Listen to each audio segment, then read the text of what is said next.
दोस्तों नमस्कार, मेरा नाम है शिवनंदन सिंह और आप देखना शुरू कर चुके हैं द मीडिया सेंटर। दोस्तों आज 26 जनवरी एक तारीख नहीं है, ये एक आत्मविश्वास और उत्सव का दिन है। और ऐसे में जो हंसनगर कॉलोनी की जनता है वो क्या सोचती है, हम उन्हीं से बातचीत करेंगे। तो आइए हमारे साथ और हम बात करते हैं। आज भारत अपना गणतंत्र दिवस मना रहा है और इस गणतंत्र दिवस पर संविधान आपको कैसे गर्व महसूस कराता है? संविधान हमें हर तरह से गर्व महसूस कराता है क्योंकि जितने भी हमारे सिटीजन्स हैं जैसे हम लोग रहते हैं मोस्टली क्या होता है कि आप कहीं और देश में जाते हैं जहाँ पे मतलब कॉन्स्टिट्यूशन नहीं है तो वहाँ पे बहुत सारी चीज़ें आपको अनस्टेबल दिखेगी लेकिन हमारे इंडिया में सबसे लॉन्गेस्ट कॉन्स्टिट्यूशन है जिसकी वजह से जो हमारा इंडिया है ना बहुत ही स्टेबल रहता है जिसमें लोगों का मानना और लाइक रूल्स हो गए लॉज हो गए वो उस तरह के मान कर वो जीते हैं। बात कर ली जाए संविधान की अवधारणा की, तो संविधान किस तरीके से आपको जो है आगे बढ़ने में प्रेरित करता है? संविधान हमें पहले तो मोस्ट इम्पोर्टेंट क्राइम करने नहीं देता क्राइम से पहले रोकता है जो बहुत ज़रूरी है और जिसकी वजह से लोग पहले डरते हैं कि हाँ मैं ये क्राइम करूँगा तो ये हो जाएगा और ये सज़ा मिलेगी। तो इम्पोर्टेंट तो हमारे लिए यही है जिसकी वजह से रूल्स हमारे लिए है कि हम लोग फ्रीडमली जी सकते हैं, किसी से डरते नहीं हैं हम लोग। मोस्टली हम घर के बाहर निकल सकते हैं। ये चीज़ इम्पोर्टेंट है हमारे लिए। बात कर ली जाए, आज 26 जनवरी का दिन है और आज के दिन हंसनगर कॉलोनी में गणतंत्र दिवस का उत्सव बड़े ही हर्षोल्लास के साथ मनाया जा रहा है। क्या कुछ संदेश होगा कॉलोनी वासियों और आसपास के लोगों के लिए? हमारे कॉलोनी वासी जो हैं बहुत गौरवान्वित होते हैं और गर्व महसूस करते हैं। और ये जो आशीष श्रीवास्तव और नेहा है, विनीता, इन लोग मिल स्टार्टिंग किए, तो उसके लिए हम लोग इनका बहुत-बहुत धन्यवाद। और दूसरी बात ये है कि हम लोग खुद ही इसमें शामिल होते रहते हैं। ऑफ़िस से आए दौड़े-दौड़े फटाफट इधर लाइन में चल दिए, तो वो हमें बहुत अच्छा लगता है। और अपना कॉलोनी बहुत नाम होता है कि इस कॉलोनी में हंसनगर में ये सब होता है। पहले भी कभी होता था लेकिन अब जो स्टार्ट हुआ है तो ये नया तरीका से आ गया है। तो सभी को बहुत मज़ा आता है, बहुत अच्छा लगता है। हम लोग ये को महसूस होता है कि हम लोग दूसरे कॉलोनी से भी लोगों को बुला कर के एक परिवार बनाते हैं और एक परिवार की तरह रहते हैं। तो ऐसे हमें लोगों को अच्छा लगता है। तो अब बात कर लीजिए नेहा जी, तो इस परिवार में जो है कैसे सोच आई कि जो है हंसनगर कॉलोनी में भी जो है इस तरीके के कार्यक्रम किए जाएँ? जैसे भारत की एकता और अखंडता की बात करते हैं, वैसे ही मैंने हंसनगर परिवार में एकता और अखंडता देखी है हमेशा। फिर हमने और विनीता ने मिल के सोचा कि कुछ ऐसे कार्यक्रम हम लोग ऑर्गेनाइज़ करें कि यहाँ पे सबको एकजुट करके मनाया जा सके। इसलिए हम लोग ये छोटे-छोटे कार्यक्रम करके बच्चों का उत्साह बढ़ाते हैं और अपने परिवार को एक करने की कोशिश करते हैं और हमेशा करते रहेंगे। ये कारवां कहाँ तक जाएगा? बस ये चलता जाएगा, कभी रुकने वाला कारवां कभी नहीं रुकने है, वाला नहीं है। कभी हुँ, नहीं। हुँ। नॉन स्टॉप चलेगा। आज आज की बात कर लीजिए आज के कार्यक्रम की, तो क्या कुछ प्रस्तुतियाँ दी गई बच्चों की तरफ से?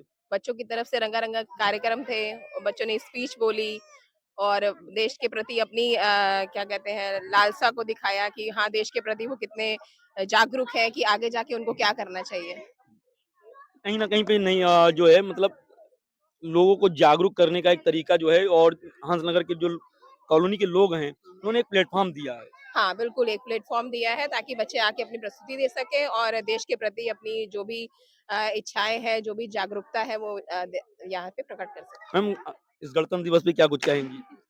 बहुत ही अच्छा लगा यहाँ ये कॉलोनी लोग सब लोग मिलके बहुत बढ़िया प्रोग्राम करते हैं और स्कूल वाले दिन याद आ जाते हैं, बचपन याद आ जाता है, बहुत ही खुशी होती है। कहीं न कहीं यानी बचपन वापस फिर से हाँ, लौट आता है। वही बहुत अच्छा लगता है। बात कर लें हंसनगर कॉलोनी में इस तरीके का कार्यक्रम लगातार हो रहा है, कभी 26 जनवरी तो कभी 15 अगस्त। आज 26 जनवरी के दिन क्या कुछ प्रस्तुतियाँ दी गई? आज बच्चों का कार्यक्रम हुआ, कुछ स्पीच हुई, कुछ डांस हुए, बच्चों ने बहुत अच्छा कार्यक्रम किया। जितने भी बड़े और छोटे बच्चे थे, सारे ने बहुत अच्छा ही कार्यक्रम किया। किसी ने स्पीच किया, किसी ने रंगारंग कार्यक्रम किया। क कई सिंगल बच्चे डांस करना चाहते थे, उन्होंने भी प्रस्तुतियाँ की। यहाँ पे बहुत अच्छे-अच्छे कार्यक्रम्स होते हैं। कॉलोनी में आज देख रहे थे महिलाएँ भी जो है अपनी प्रस्तुतियाँ दे रही थी, डांस कर रही थी। क्या कुछ कहेंगी? बचपन कहीं लौटा या नहीं लौटा है? बिल्कुल बचपन लौटा है और इन बच्चों को देख के अपने दिन याद आ गए कि स्कूल में भी हम लोग इतने अच्छे परफॉर्मेंस करते थे और यहाँ पे इतनी अच्छी यूनिटी है, इतना मतलब जॉयफुल सब अच्छे से बच्चे एन्जॉय करते हैं, हम लोग एन्जॉय कर रहे हैं। बस ऐसा चलता रहे और जय हिंद, जय भारत बस। हमारे साथ में मिहिर श्रीवास्तव भी हैं और ये एयर राइफल गन्स के जो है लिटिल चैंप कह लीजिए या तो मिहिर आज यहाँ पे जो है गणतंत्र दिवस मनाया जा रहा है। ऐसे में आप जो एयर गन राइफल के लिटिल मास्टर हैं। क्या कुछ कहेंगे? देखिए, लगातार जो गवर्नमेंट है, वो खिलाड़ियों को सपोर्ट कर रही है। माननीय प्रधानमंत्री श्री नरेंद्र मोदी जी, माननीय मुख्यमंत्री श्री योगी आदित्यनाथ जी लगातार खेलों के ऊपर ध्यान दे रहे हैं, एथलीट्स को हर तरीके से सपोर्ट कर रहे हैं।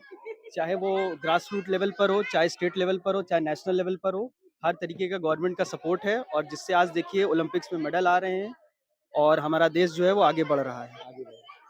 कहीं न कहीं संविधान ने आपको आगे बढ़ने का मौका दिया। जी, बिल्कुल संविधान ने ही आगे बढ़ने का मौका दिया है और जो हमें जो भी चीज़ें हैं हर तरीके की, हमें चाहे हर तरीके का अधिकार है, वो सब दिया है और लगातार देश आगे बढ़ रहा है। ये अच्छा, बच्चों के लिए क्या कुछ संदेश होगा आज? बच्चों के लिए संदेश ये है कि किसी भी फील्ड में है उसमें टाइम दें, फील्ड को ना चेंज करें बार-बार और सफलता मिलती है एक दिन। कार्यक्रम किया जा रहा है, कहाँ से आपके अंदर सोच आई कि इस तरीके का कार्यक्रम कॉलोनी में किया जाए? नहीं, हमारे अंदर सोच तो हमेशा से थी, लेकिन हम लोग लगातार कहते रहते हैं कि जो जान दी है जिन्होंने वतन के लिए, ये प्रयास बहुत छोटा है उनको नमन के लिए। तो इस तरीके से और बहुत-बहुत धन्यवाद आपका कि लगातार हमारे जो संविधान का चौथा स्तंभ मीडिया है, आप लगातार हमारी बात आगे तक पहुँचाते रहते हैं।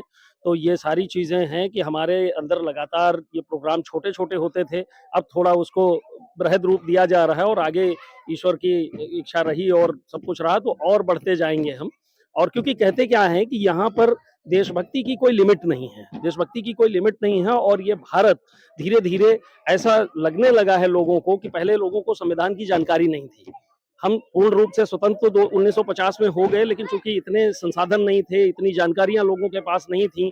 अब आप जैसे लोग इस क्षेत्र में आए हैं और मीडिया के माध्यम से लगातार लोगों तक जन-जन की बात पहुँचा रहे हैं, तो कहते हैं कि मस्तक पर तो तिलक हमेशा लोग करते हैं, लेकिन उँगली पर जो तिलक लगाने का सौभाग्य हमको मिला है और इस संविधान ने दिया है, तो उँगली पर जब हम तिलक करते हैं, तो व्यवस्थाएँ बदल जाती हैं, सरकार बदल जाती है, बहुत सारी चीज़ें बदल जाती हैं।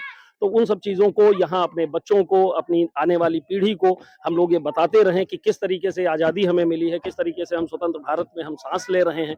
हमारे वीर सैनिक, हमारे बहुत सारे लोग और मीडिया के लोग और सारे लोग किस तरीके से लगातार दिन-रात काम कर रहे हैं, इस भारत को आगे बढ़ाने के लिए और हम ये प्रयास कर रहे हैं कि हमारा ये भारत उत्तरोत्तर आगे बढ़ता रहे और ऐसी कामना के साथ जय हिंद।